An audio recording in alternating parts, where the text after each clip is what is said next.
I apologize. Here we go. No problem.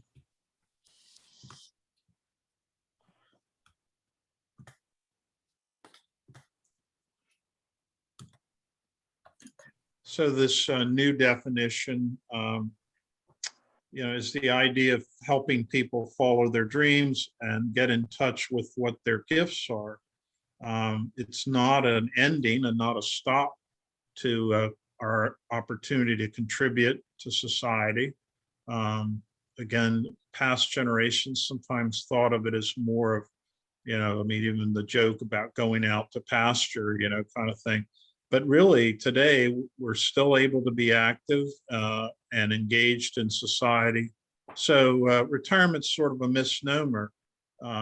Some would call it a time of a chance to do different things that we wanted to do early on in our lives and didn't get a chance to, or finding new ways to contribute.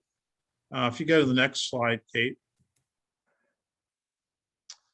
Here's just some background. I won't read through all those statistics, but you can see baby boomers are really changing this definition of retirement. 10,000 of us retiring daily. Like I mentioned, 30 plus years of life expectancy. Interesting statistic here, 82% expect to or are already working past age 65, many who do not plan to retire. So very different definition to retirement from what, like I say, past generations. And this is being driven a lot by the baby boomers. Click on the next slide. And for some, retirement does mean stopping work. For others, it may mean a phasing out of work over time. Others, it may be something new. People start a business, something. I have a client she's been a baker. She works in social services world, has for many years in the human resources side, but loves to bake cakes and has started that as a part-time business as part of her phasing into retirement years. So work can be a part of retirement. It doesn't, just retiring doesn't mean we have to give that up completely, but it may be a different kind, something that connects with your passions. And something to keep in mind with work, and a couple of you mentioned this already, the obviously financial compensation, the income that we get from work, but there's that sense of purpose, the opportunity for socialization. Those are suddenly, if we full out retire from a career kind of position, where were we going to work every day, suddenly those supports are taken away. As well, the idea of time management, work does create structure for us where we had a regular routine. So those are some of the benefits of work that when helping people look at retirement, we encourage them not just to throw that at the idea of, well, I never want to work again, and it could be meaningful work that isn't paid. It could be volunteer work, like what Mike's talked about, and Kate will be talking some more about too, opportunities to be of service in our communities. That is a form of work, it's just unpaid work. Next slide, Kate. Another angle then is the leisure side. There's a tendency where when people start to think about being retired, they understand like I'm a golfer, so I tend to think about, okay, I'm going to have some golf as part of what I do. But this is an opportunity to go back and say, well, what are some other leisure pursuits that maybe I didn't get to pursue, or new things that I want to try? It's a minor example, but I never was a crossword puzzle person or a jigsaw puzzle person. And I've picked up jigsaw puzzles and I'm loving it. It's something that I do intermittently throughout the week, but been a nice add to my leisure activities. You can see some of the categories of leisure, whether it's spectator sports or things that we actually do for physical exercise. But, travel be another one. So as well, the idea of where am I going to live in retirement? That's an important decision for many people. Sometimes they want to move closer to family. They want to move somewhere where the climate is more to their liking. So that's another important question, along with, this idea of meaningful work, what kind of leisure activities, and what's the lifestyle as sort of the kind of home we're going to live in. Next slide, Kate. Another angle to retirement life is the opportunity for continued growth. I belong to a couple different organizations. Kate and I were talking about one earlier. It's called OLLI, Osher, OSHER, Lifelong Learning Institute.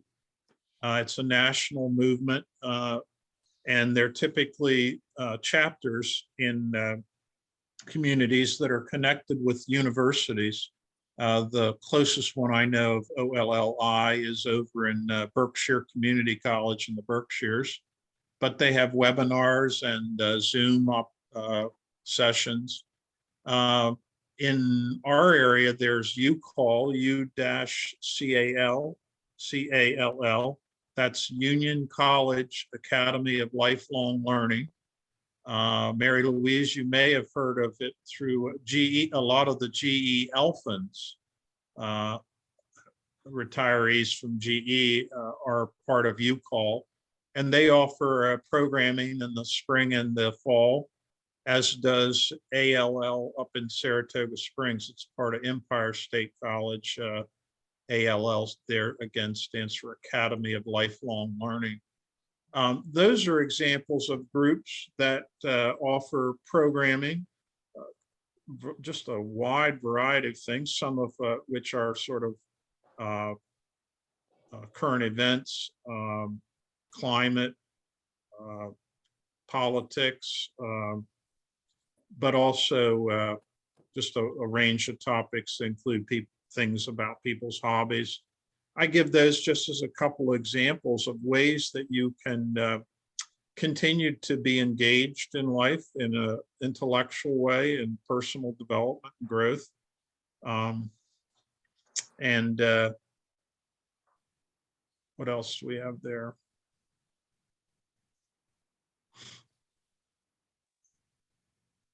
And I guess the other the opportunity to meet new people. So even with the pandemic and the Zoom format, it's been a way for these groups to continue to meet and offer programming online.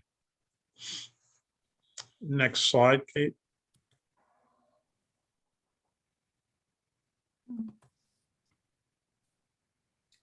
I think now, as we turn it over to Kate to talk a little bit about service and spirituality. Well, before we do that, does anyone have any questions or anything they'd like to chat about before we move on? Anything that John said that you'd like to probe a little bit more?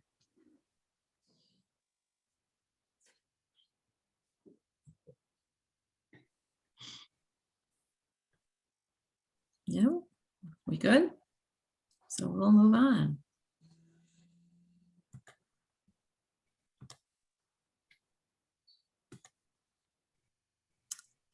So my topic is spirituality and service. And I think when we consider all that John has talked about, one of the things that I think will come through is that, there's 4 points that he made that really lend itself to looking this through this prism of spirituality. So the first is that what John said, the new definition of retirement is helping individuals follow their dreams and find their giftedness. And I think that's something that we'll be talking about a little bit more. And also that retirement is not viewed as an ending, but it's a transition to a new and exciting phase of life. And John was explaining how, we have a new definition of retirement now, or before people retired because they were really tired. We retire now and we seem to, we do have a little bit more energy that we can expend. And how do we expend that? Retirement is a time when personal development can take on more meaning because we have that time and we have that flexibility to look at things that we haven't done before.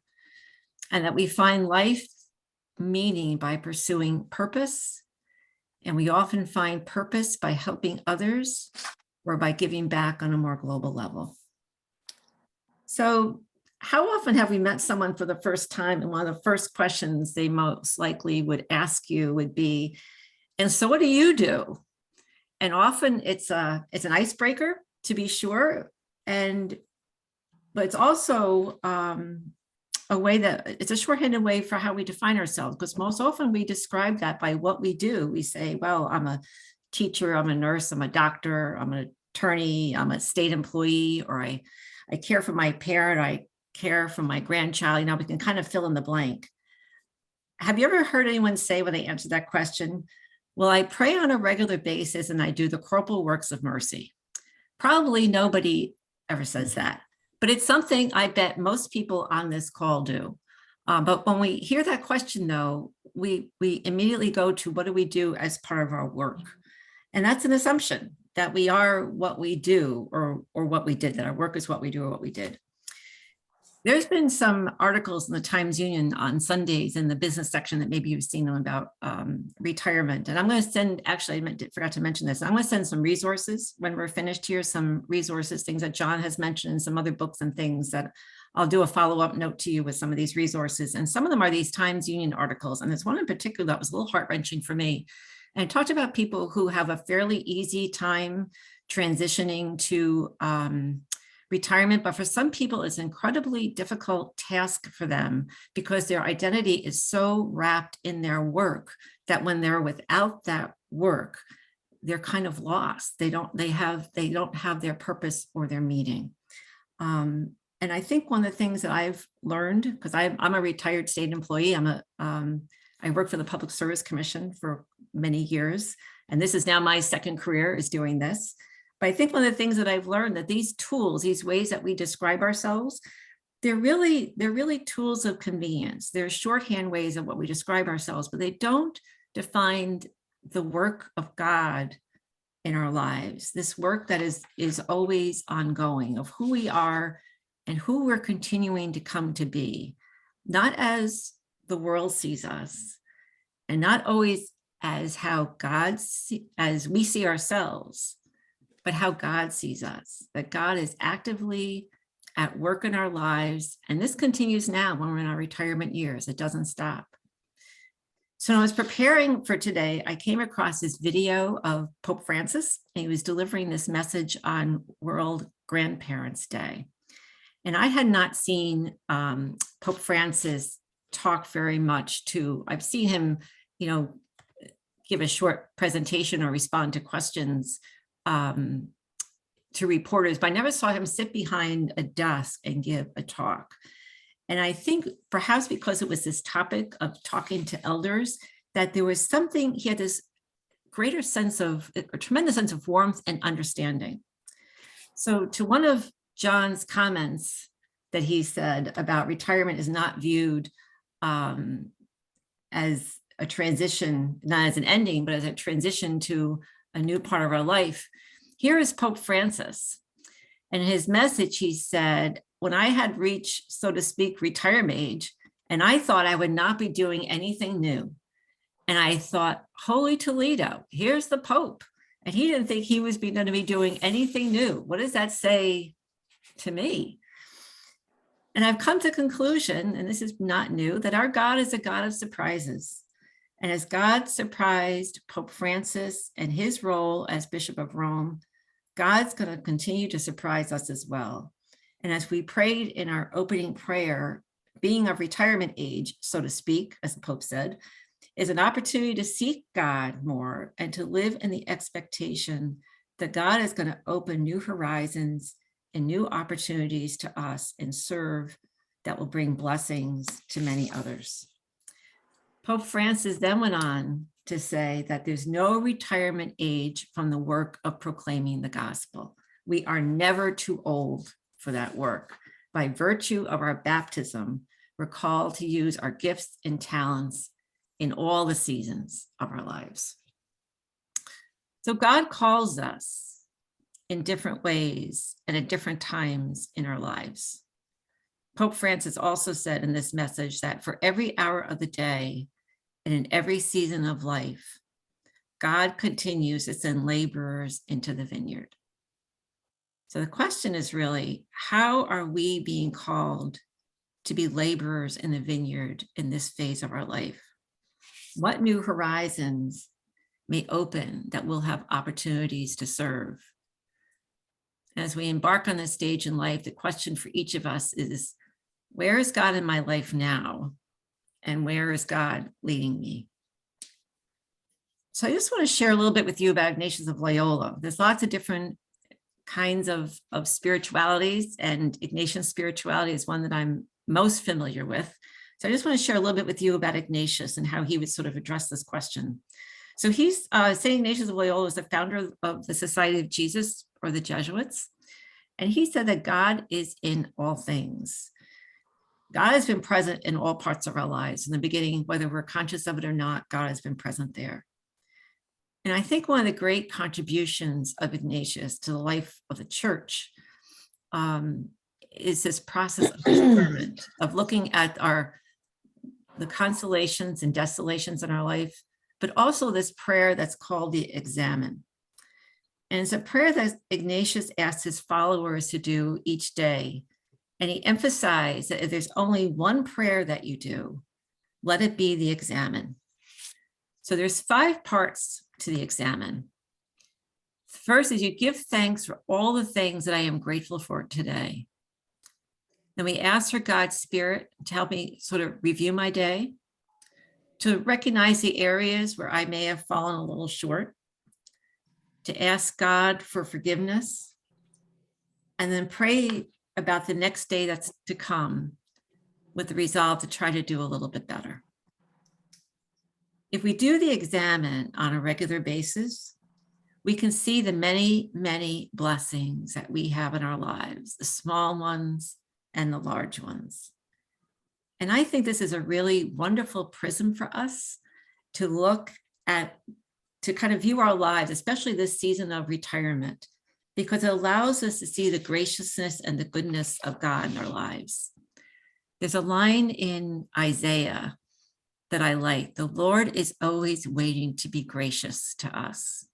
And at this part of our life, in our retirement, we're kind of feel like we're stepping into the unknown. I think it's important to remember the Lord is always waiting to be gracious to us. So in praying the Examen, it's important to focus on the gifts from God for which we are grateful, to take notice of these small moments of gratitude and not skip over them when we do this prayer and go to the areas where we fall short. Sometimes it's easy to think about those things that perhaps we didn't do as well, and we overlook those things that are the small blessings in our life. But I think it's really good to look at all these small blessings that we have on a daily basis because it grounds us in gratitude. And I like that word grounded because it reminds me of the parable of the seed that's thrown on the good soil. We want to make sure we take root in that good soil of gratitude, to be grateful for these blessings that we have, because we don't want to miss out on these opportunities of grace from God. So Ignatius didn't write extensively about gratitude when he wrote his spiritual exercises and his other writings, but the virtue of gratitude is certainly at the heart of Ignatian spirituality. And just for a little bit of background on Ignatius, as he was coming to understand who God was in his life, and he went through this process. And actually this year for the Jesuits, they're celebrating what they're calling the 500th anniversary of his cannonball moment, which is when Ignatius was hit in the leg by a cannonball during a battle that he was urged not to participate in, but his ego got in the way and he did it anyways. He got hit in the leg with a cannonball. And during his convalescence is when he started to have these stirrings within himself of realizing when he had this sense of God, he had the sense of peace, he was being drawn closer to God. And when he had these sense of wanting to do things more for his own ego or for his own vanity, he had this sense of emptiness within him. And this began his period of discernment. But he had this one event when he was at this place called Manresa, which is in Spain, that sort of defies words, but to say that he had this very utterly clear and lucid sense of God in his life, and the sense of the great giftedness that everything that he had received was a gift from God. And that really fueled his desire and his love of God and his desire to serve God by serving others. He realized everything that he had was a gift. And this instilled in him this great sense of gratitude, and gratefulness was really what Ignatius thought was only the most appropriate response. So it's the awareness of our blessings that fills us with gratitude for all that we've received, which moves us to love and then fills us with a desire to serve God through serving others. So one of the things I'm going to include on this list of resources is the name of a book by a Jesuit named Mark Thibodeau, who is called Reimagining the Examen.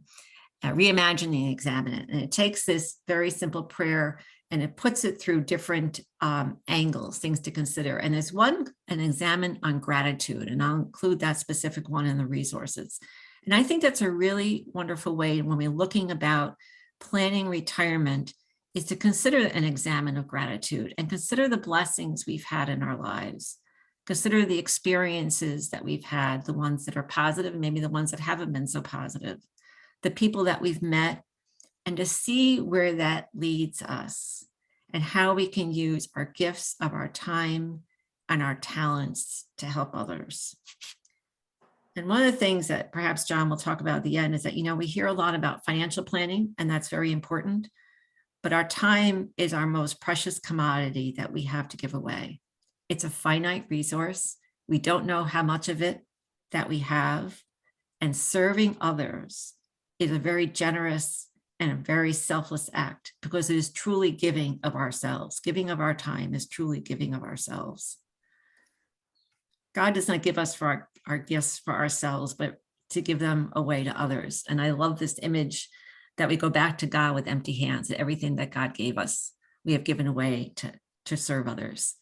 And there's lots of different ways that we can do this. There's many ways that we can serve. And I'm just going to identify 3 here, and there's more that we can do. But the first place I think we're going to serve is in our parish. And I'm going to stop sharing this right here for 1 second, because I'm going to turn to Andrea. Because I think it's a good opportunity to kind of hear what are some of the opportunities and what are some of the needs actually in the parishes at St. Matthew's and St. Thomas specifically that Andrea will speak to, where there are needs that could be filled, perhaps by some people here, but what are some of the needs that you have that you can identify for us? It would be really helpful. So let me speak of what Pat wrote to me. I'll read that, and then maybe I can paraphrase a little bit on that based on my experience at St. Matthew's too. So Pat Holmes, who is my counterpart at St. Thomas, writes, St. Thomas Parish has an ongoing need for volunteers to serve as lectors and Eucharistic ministers at weekend masses. We also have an immediate need for volunteers to live stream our weekend masses on a rotating basis. If you can use a cell phone, you can master this technology. Finally, the need for catechists, especially in our middle school and high school faith formation program, is great. We have 5 weekly sessions in the fall and 5 in the spring, only 10 classes for the year. Training will be provided for each of these volunteer opportunities. We encourage you to use your time and talent in service to your parish. And she said, thank you. So we too, we have a need at St. Matthew's, and I'm sure the same thing is probably true of Christ the King. We always welcome liturgical ministers, not only Eucharistic ministers and lectors, but ushers, greeters, someone that might like to learn how to be a sacristan. to at least fill in when our regular sacristans are not available. We also, I would say we have a need for that opportunity to be a lector at weekday masses too, because those people are little few and far between. It's kind of the same people doing it on the weekdays that we have masses, which is Tuesday, Wednesday, and Friday at St. Matthew's. Different times at St. Thomas and Christ the King. I am very active with retrieving people to help out when we have funerals. Not so much, we don't necessarily need lectors because usually the family takes care of that, but there's people in need to help out with, just someone to help out to do the incense, maybe help out with the funeral pole, stuff like that, which is all easily, taught. It's more of you just need to be available on the spot sometimes, because a funeral can take place within days sometimes of someone passing. We have a prior to COVID, we had a very active hospitality ministry, which involves, we have coffee socials, our picnics, other activities, maybe of something, a little reception for after First Holy Communion, a reception for a family if they wanted after a funeral. And so we would have volunteers that would, set up, clean up, do things like that, help with food prep. That's kind of dwindled a little bit during COVID.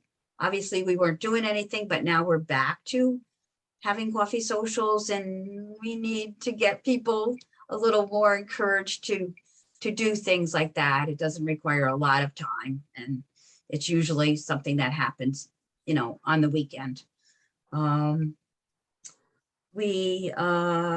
thing which is of great need and needs to be a little more active, and I know that this is the case in the other parishes too, pastoral care.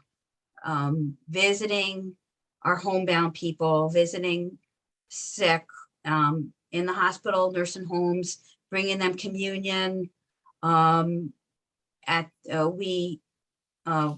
Guilderland Center Nursing Home, which is now called the Grand, which was an active spot that we would go for masses and rosary on a monthly basis, taking turns with Christ the King prior to COVID. So that's another activity. And,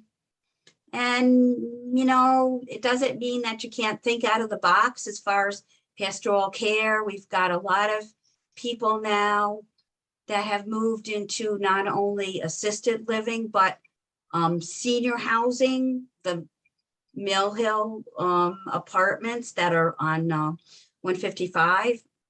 We've several of our parishioners have moved there. I know they have various activities, but maybe we can think out of the box and visit them, get something going there.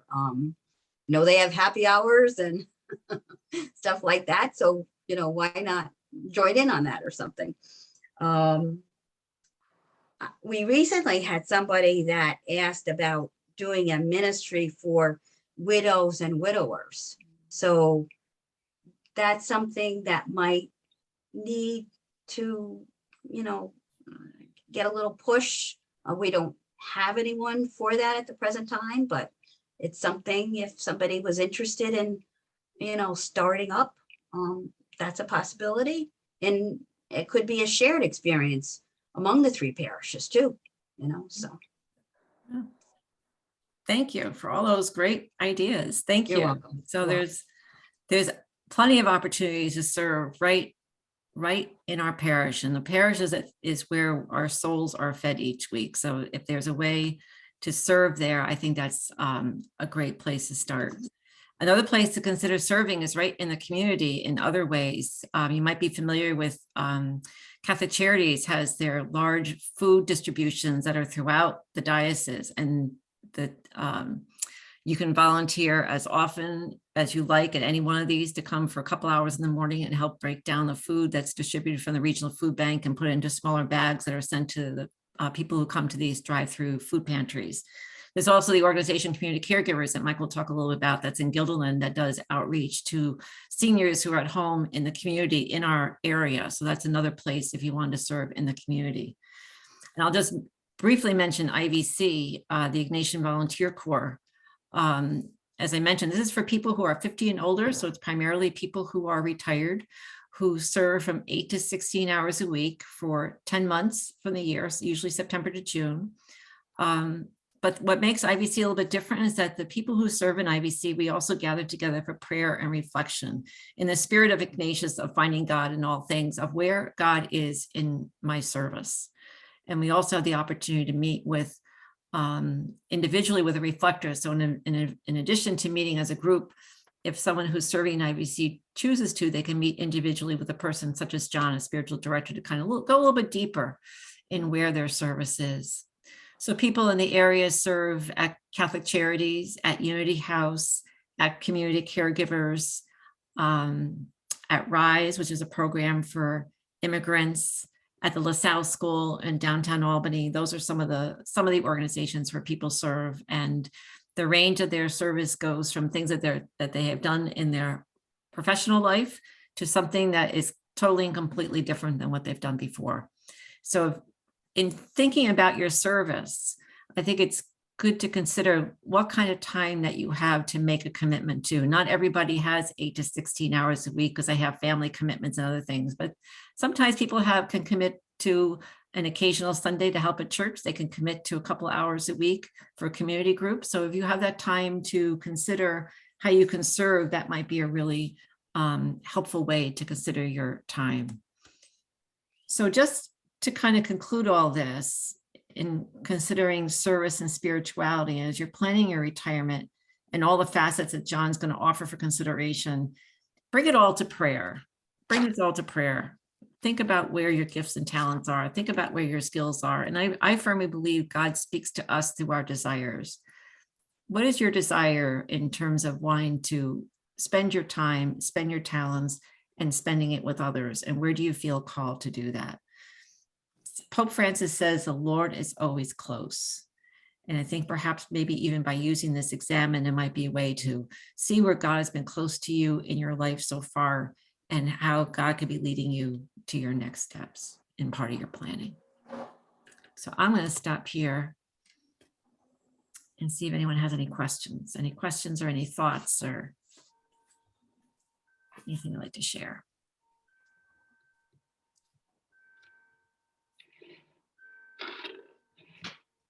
Anything? So I'm going to turn it over to Michael Burgess. He's going to offer his reflection. My reflection is more of my experience transitioning from work into what it wasn't. It was not intended to be retirement. I was leaving a job with the state and wanting to continue to work, and I wanted to go back in the nonprofit sector, and I thought I was going to get a particular job, and I didn't get it. So right now, as Kate said, or I mentioned earlier, I'm doing some work with Community Caregivers. Many of you probably familiar with that organization, I think. But it wasn't always that way. And even though I had this experience working with older people, and I'd seen a lot of older people be activists and retirees and enjoy spending their time not only on personal things, but they would actually come to Albany and go lobby at the Capitol. It's still a disorienting thing, even for myself. I thought I was prepared for that, but all of a sudden I found out one day, since my wife Kate was still working, it was November and I was home alone, and I didn't really like it, And I think that, as John said earlier, that our home and our job provide a structure to our lives, and we're used to that, and we need that. I had suddenly I was, after having worked at the state and I had lots of people around me, I was the director of the state office for the aging, and I had many people at lots of meetings all the time. And I knew that I made my choice. I wanted to change, but this intervening time was a little difficult because here I was, as I said, what am I doing now? It's 10 o'clock in the morning. Well, I had a few ideas, and eventually I did end up getting some consulting time, but I had to go through a little bit of planning. Like I said to myself, I just can't be here by myself all day. I've got to think about what I'm, where I'm going to go. And I thought at first, well, some of the work I want to do in planning, I'm going to go to the Bethlehem Library because there'll be people there. And I'm going to go to the Y, sometime during the day, there'll be people there. And eventually I decided that I needed to really, I wanted to do some consulting. I went and took an office downtown, which really helped me a lot because I guess today, 10 years later, there's a lot of these places downtown and in other places called co-working spaces where you have a copier machine, you have a secretary maybe who's for the whole building, and there's a conference room if you need it. Well, that was one of the first sort of places like that down near the Capitol. So that really helped me.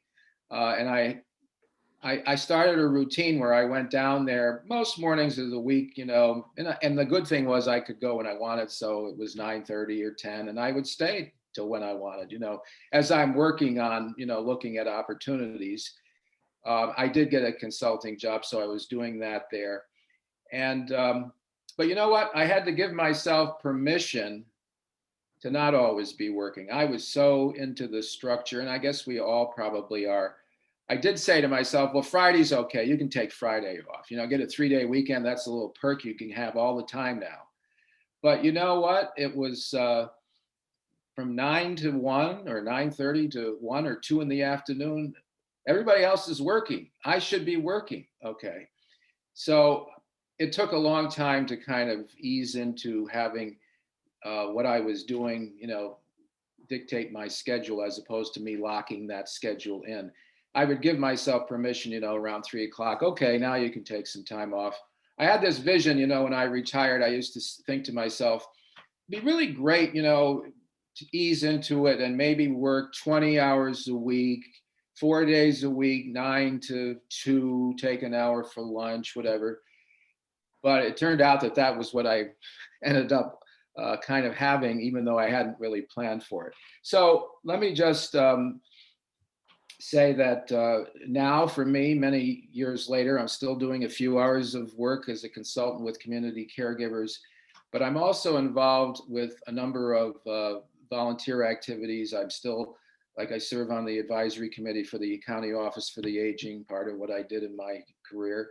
I'm on the Peace and Justice Commission for my parish and for the diocese. So there's 2 different meetings. Sometimes there's every month I'll have one of these meetings every month. And the calendar starts to fill up, with family events and these types of things. And it becomes kind of natural. But at first, and John will talk about this later, you need a plan.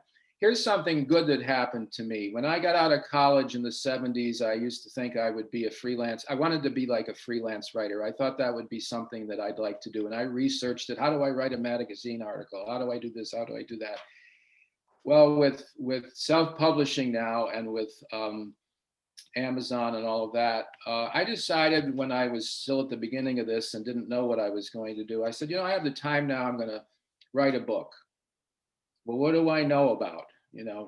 Do I know anything? And I thought, well, I like history, but I did know something. I had been to the Lake Placid Olympics in 1980, and I said, you know what? We go there every year for our vacation. I said, I know all about this, but nobody knows the history of it. They know about the Miracle on Ice and the hockey thing. So I ended up writing a book called A Long Shot to Glory about how Lake Placid got the Olympics, which were never supposed to happen there because they were going to be in Denver, but the voters said no to the bond issue. So I wrote this book, and that was great. Then I wrote another one about the 1932 Olympics in Lake Placid. And so I felt very fulfilled that I finally had done these things. And they were self-published, but they sell quite a bit of them in Lake Placid. And actually, I just wrote another one now this year, seems like people say to me, what's your next one? I don't know. It just sort of hits me, you know, and what hit me was that I always wanted to know what happened when Franklin and Eleanor lived in Albany and he was governor. So I decided I'm going to look into, when the pandemic came, I said, I'm going to spend some time finding that out. So I wrote that, and now I'm doing a talk at the Bethlehem Library. I'm actually going to go to the Roosevelt Library and do that. So these were things that kind of happened that opened up some possibilities. Like John said, you know, maybe it's the time in your life to pursue the things that you really want to do. And short of writing a book, there's so many things online. You know, there's the courses you see. Hudson Valley sends creative retirement or the adult learning, and they have a creative retirement group in there of classes, and they may be just taking field trips to Schuyler Mansion or whatever. There's so many things that are out there for us to do in terms of learning, as John said. So I guess what I'd kind of say to people is that, and John will finish with this about having a plan, but think about what month you want to retire. If you don't like winter, then retire in May. Like, retire right now, you know, so that, because November was not a good time, you know, for me to be sitting home by myself when it was raining.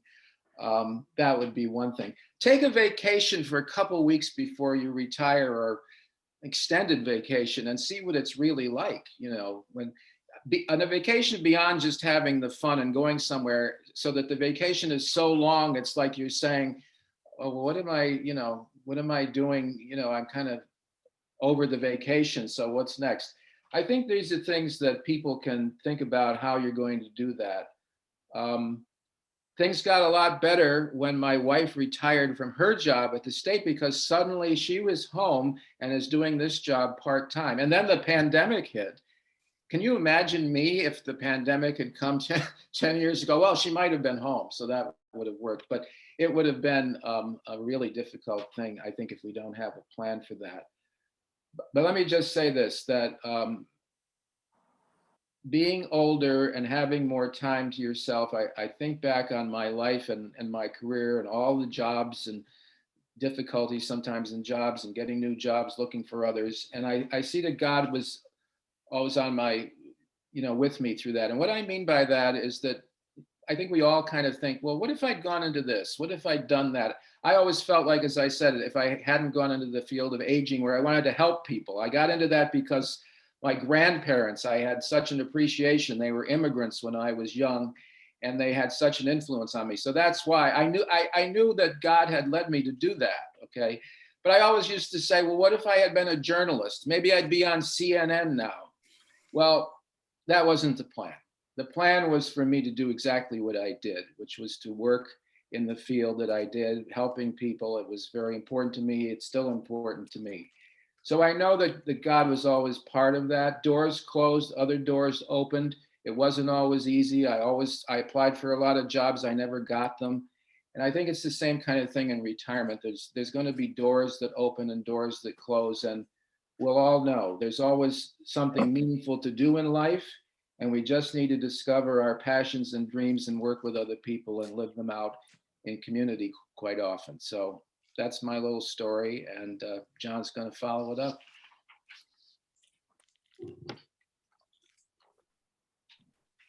Any thoughts or questions for Michael? I'll only add that if I had not retired before the pandemic and Michael was working on this book, that he would have had Franklin and Eleanor with him, because I have been saying that for the past 2 years. I feel like it's been a foursome in our house with Franklin and Eleanor Roosevelt. Yep. So he would not have been alone. I'm always telling her, guess what I found out Eleanor did?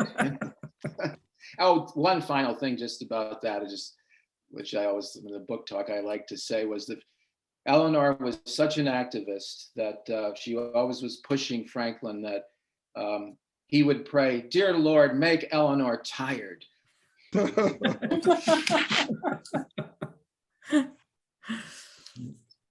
Mike, as I was listening to his reflection, you know, 2 things came to mind that I'll hopefully underscore in this wrap up. But one is you can see he followed his passions, right? He likes to write. He likes history. So when you hit those moments of what the heck do I do with myself? I think, it's good to sometimes jot them down. What have been the things that have intrigued you, captured your attention, your passion in life? That's a starting point. And then another thing he said, that we, as retirement coaches, we remind people, experiment, experiment, experiment, right? It's like so much in life. We're not going to necessarily hit the first thing we try is not necessarily going to be, oh, this perfect activity. Then maybe I'm forgetting one, I think here in the last couple of years, I've tried, I forget what it was, it's gone, but I tried it and I'm like, nah, it's not really for me. Maybe it was crossword puzzles, I forget. But that's important, is don't be hard on yourself that, gee, I haven't figured it out yet. I don't, it is a process of experimentation.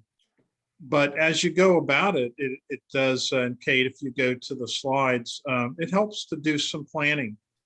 I love this idea that we hear, that many of us spend more time planning our vacation than we do planning our retirement, right?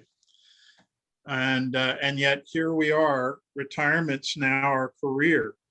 We got 25, 30 years of time for some people who take early retirement. So a way that as retirement coaches, we help people look at it is, and this is crossing over into the financial services world just a little bit, but it's the idea that you're moving to a portfolio life. Previously, for those of us who work full-time, had a career was the anchor.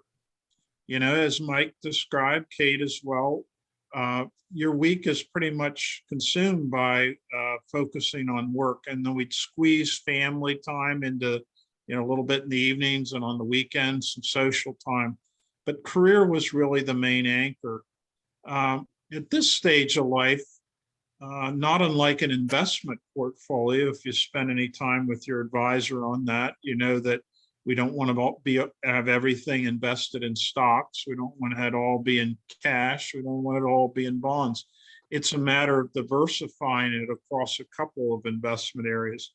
And so that's the same concept here in this next stage of life, is we're trying to create what Charles Handy, author, that wrote probably 20, 30 years ago, the idea of a portfolio life, where we put several things together to create a whole.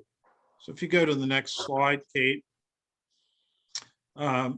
sometimes we show this wheel, slices of the wheel, slices of the pie, that instead of career being the main anchor, now we can make more time for recreation, grandparenting.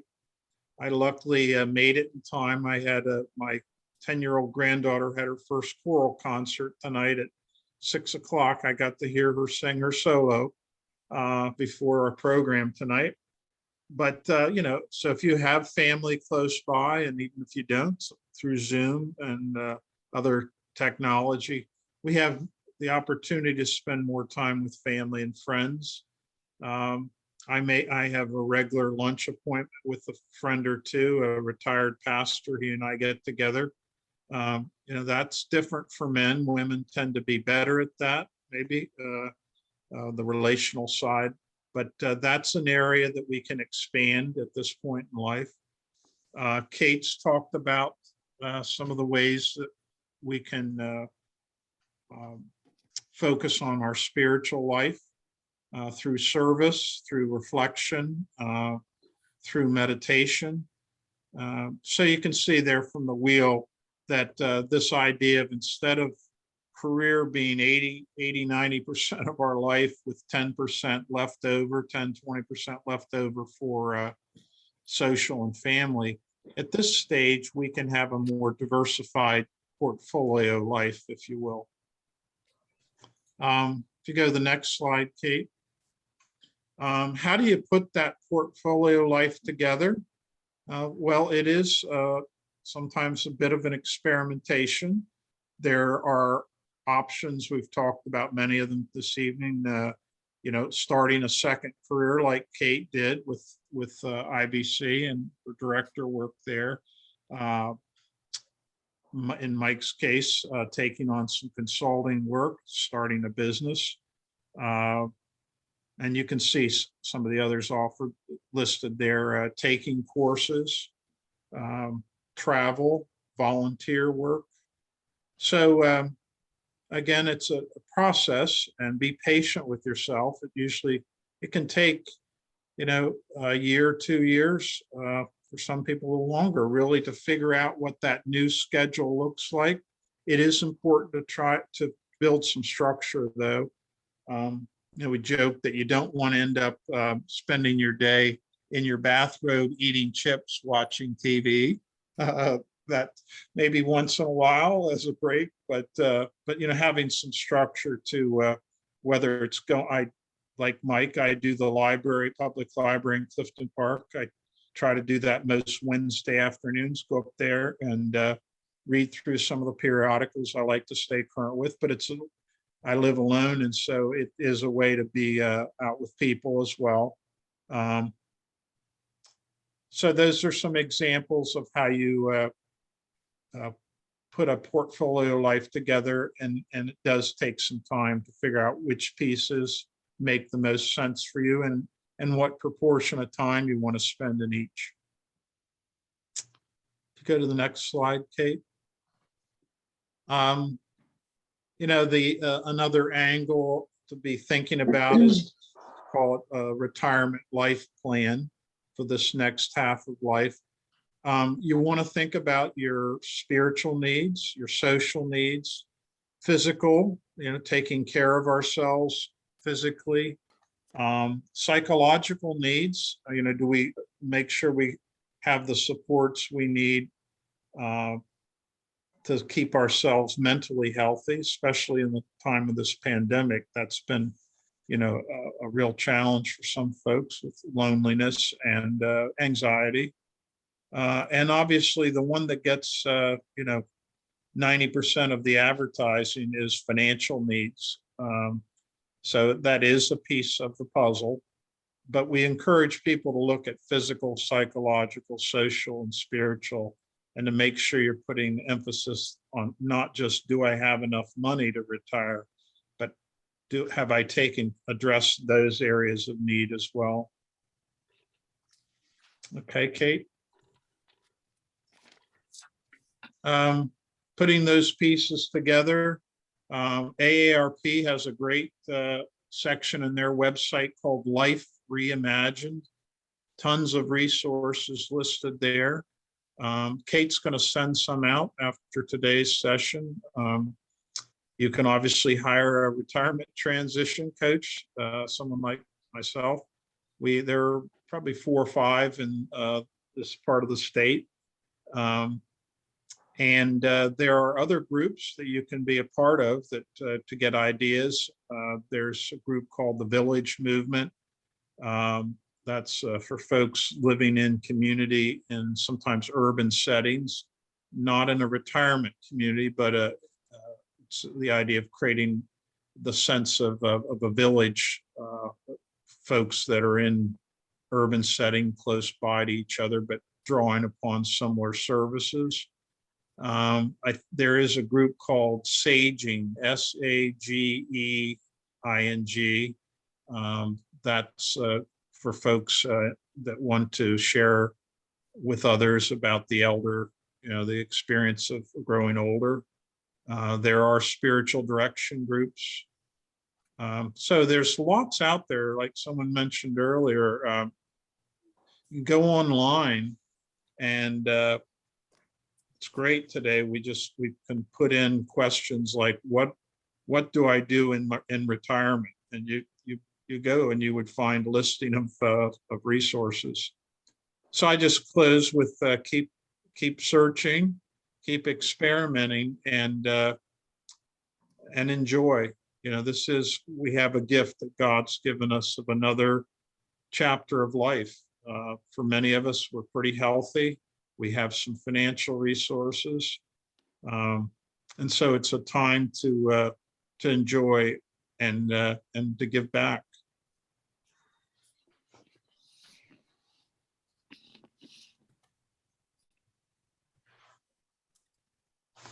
So that concludes our reflections and presentations. And does anyone have any questions or comments or thoughts that you can share?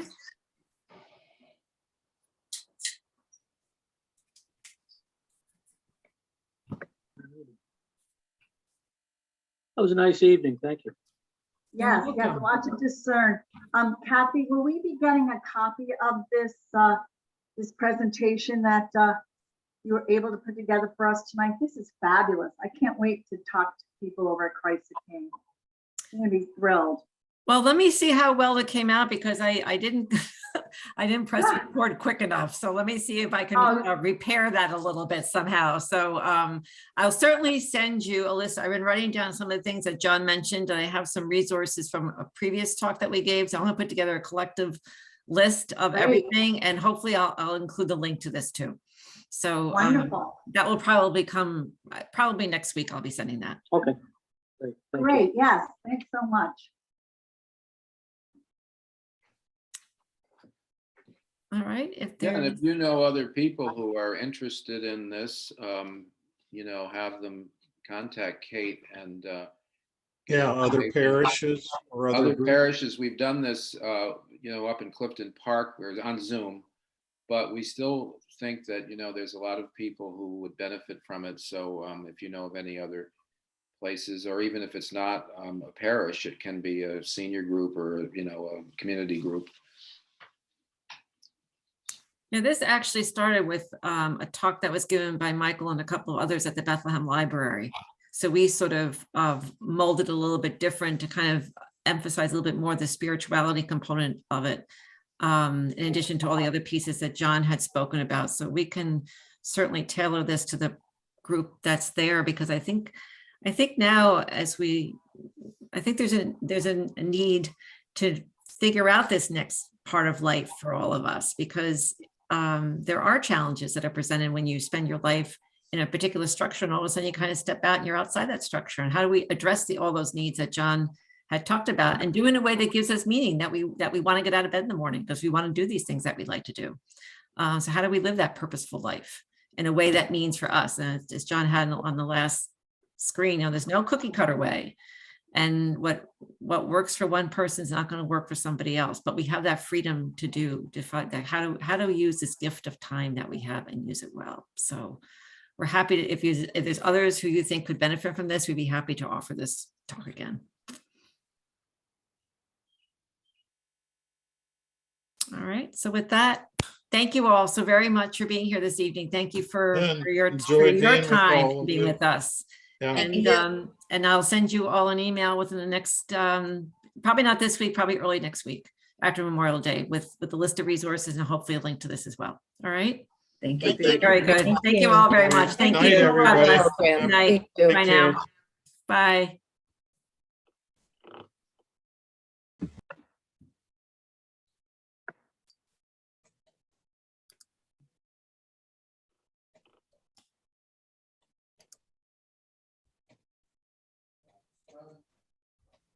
Bye, Andrea. I'm trying to leave the meeting and it won't let me. One other person here. Teresa, you still there? Whoops.